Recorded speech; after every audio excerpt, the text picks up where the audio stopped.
Hello guys, আসসালামু আলাইকুম। আশা করি আপনারা সবাই ভালো আছেন, সুস্থ আছেন, সুন্দর আছেন। আমি আবার আপনাদের মাঝে উপস্থিত হয়েছি ছোট্ট একটা গল্প করার জন্য। আর তা যদি ভালো লেগে থাকে সাবস্ক্রাইব করে বেল বাটন টিপে দিন, বেশি বেশি শেয়ার করুন। রোজার মাস, সিয়াম সাধনার মাস। এ মাসে রোজা রাখতে হয় আল্লাহর সন্তুষ্টির জন্য।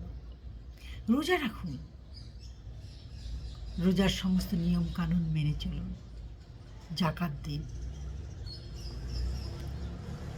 এক বৃদ্ধ লোক ছিল, তার 4টা সন্তান, 4জনই খুব বড়লোক। কিন্তু বাবাটাকে দেখতে পারতো না, খেতে দিত না। এ বৃদ্ধ সেহরির আগে প্রত্যেকের দাঁড়ে দাঁড়ে ঘুরত 4টা সেহরির জন্য।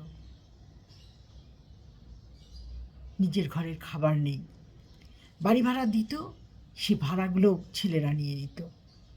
লোকটা ভিক্ষা করে খেত, শুধু মাথা গোজানের একটু ঠাঁই ছিল। পাশের বাসার ভদ্রলোকরা সেহরির সময় চাচা মিয়া আসেন বলে তাকে ডেকে নিয়ে যেত, সেহরি খাওয়াতো, ইফতারি খাওয়াতো। ভদ্রলোক প্রাণ ভরে তাদেরকে দোয়া করত। একদিন ওরা গ্রামের বাড়ি চলে গেছিল। ভদ্রলোক এ দ্বার ও দ্বার সে দ্বার ঘুরে ঘুরে বেড়ালো। ছেলেমেয়েরা তার বাবার এই চিৎকার শুনলো যে, ভাই আমাকে একটু সেহরি খাওয়াবেন, সেহরি খাওয়াবেন।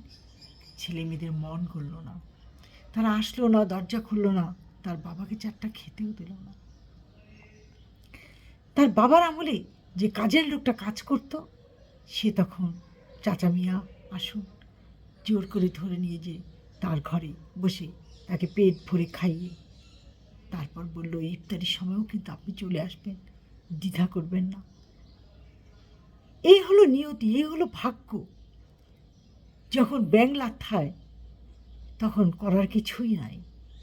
তাই বলছি, শক্তি থাকুক, সামর্থ্য থাকুক, নিজের কোমরটা এমনভাবে রাখবেন যেন সন্তানরা, যদি সুসন্তান হয় তো ভাগ্য, যদি কুসন্তান হয় সে যেন আপনার ধারে পাশেও ভিড়তে না পারে। এভাবেই চলবেন। আজ এই পর্যন্ত। ভালো থাকেন, সুস্থ থাকেন। আল্লাহ হাফেজ।